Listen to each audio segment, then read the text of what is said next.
Cada vez mais, famílias e pequenas indústrias se interessam pelos painéis solares como fonte de energia elétrica, mas ainda esbarram no alto custo do equipamento. Você vai conhecer agora alguns projetos de lei em discussão na Câmara que podem baratear essa conta. De todas as residências brasileiras, 15% já usam o sol para geração de energia elétrica. É uma fonte de energia limpa, viável no país, mas ainda muito cara.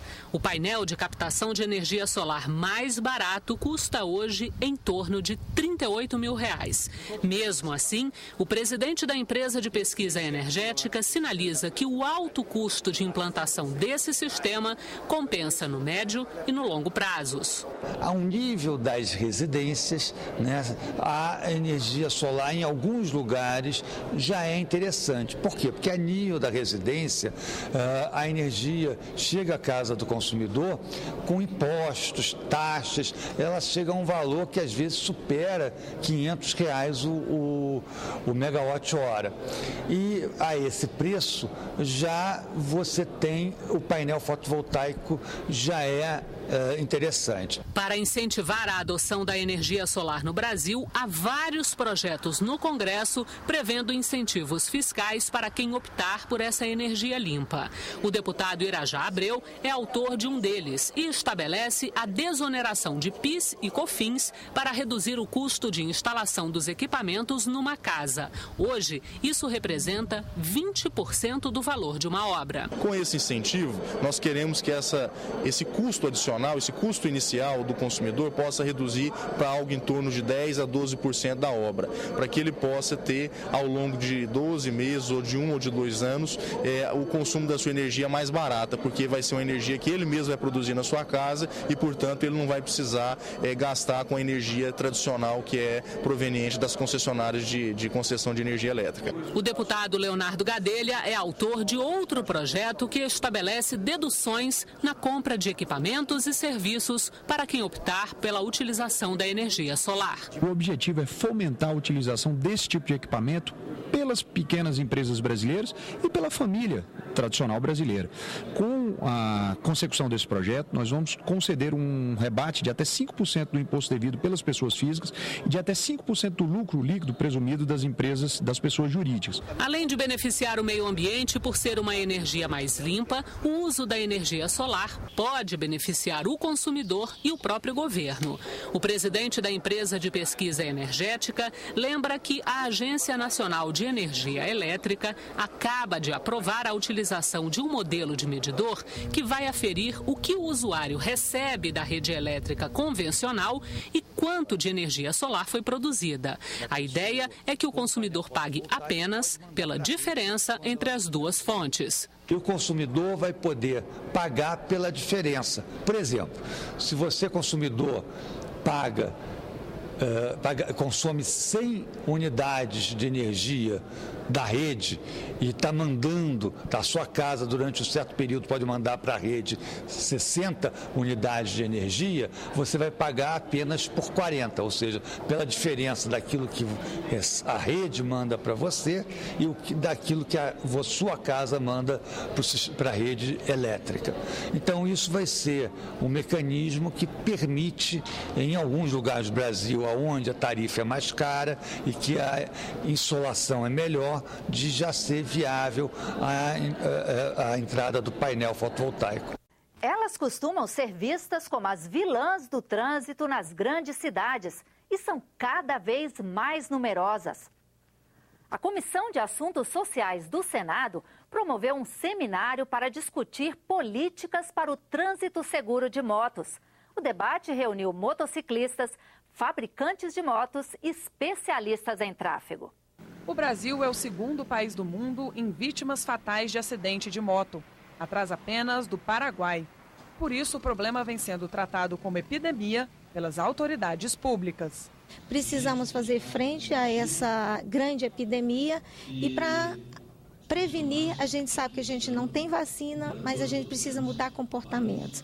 Então, comportamento seguro, usar o cinto, usar o capacete, não ficar fazendo condutas inadequadas, imprudentes, e também investir em políticas públicas intersetoriais de fiscalização, de infraestrutura, de redução de excesso de velocidade e outros fatores.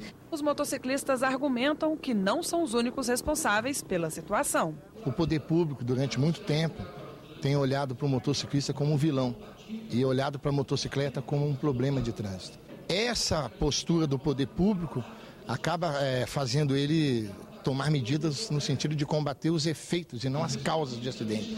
E acaba acirrando a rivalidade, a hostilidade entre motoristas, motociclistas e pedestres. Os participantes do seminário Políticas para o Trânsito Seguro de Motos fizeram uma série de sugestões.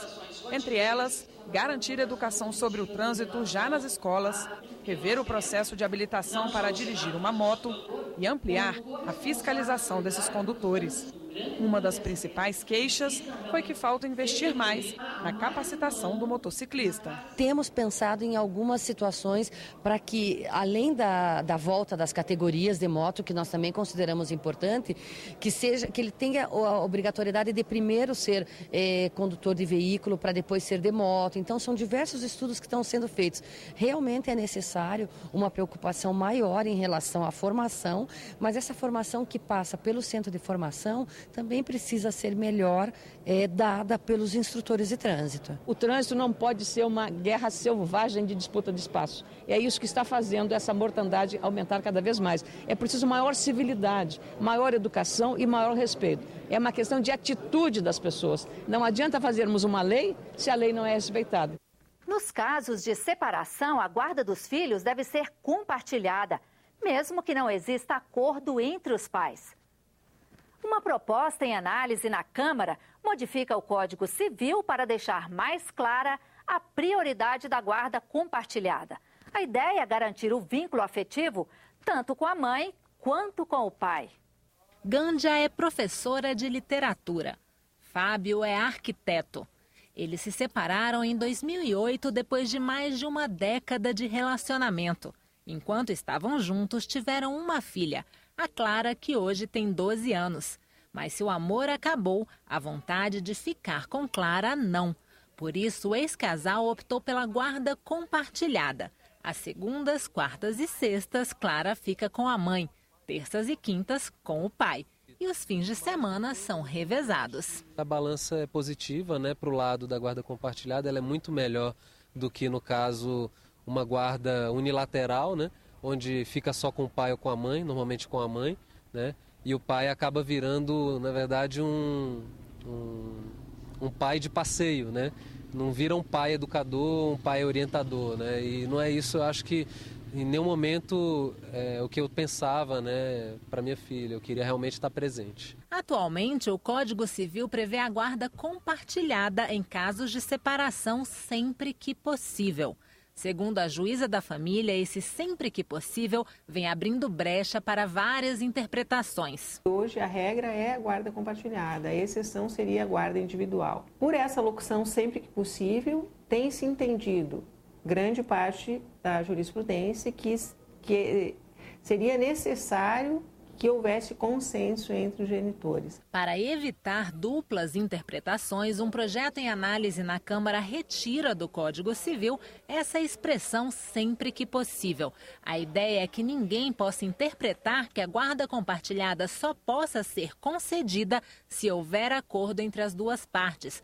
Basta que os pais tenham as condições e a vontade de ter a guarda da criança. Tornou-se praxe na conduta dos nossos tribunais, muitas vezes motivados por uma legislação equivocada e antiga, de sempre determinar a guarda unilateral para as crianças. Essas simples visitas, elas são ineficientes e ineficazes para gerar um vínculo de amor, de carinho, de afeto, saudáveis e plenos para o desenvolvimento da criança. Para a Gândia, a guarda compartilhada traz benefícios não apenas para a criança. Eu acho que a mãe, ela acaba esquecendo um pouco de si, né? Da não mãe, porque ela também é mulher, ela também desempenha vários outros papéis.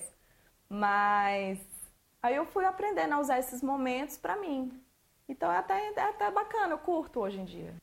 No próximo bloco, o colorido das flores tropicais se espalha pela capital do Mato Grosso. E o rádio faz 90 anos de sucesso no Brasil. A gente volta em um minuto.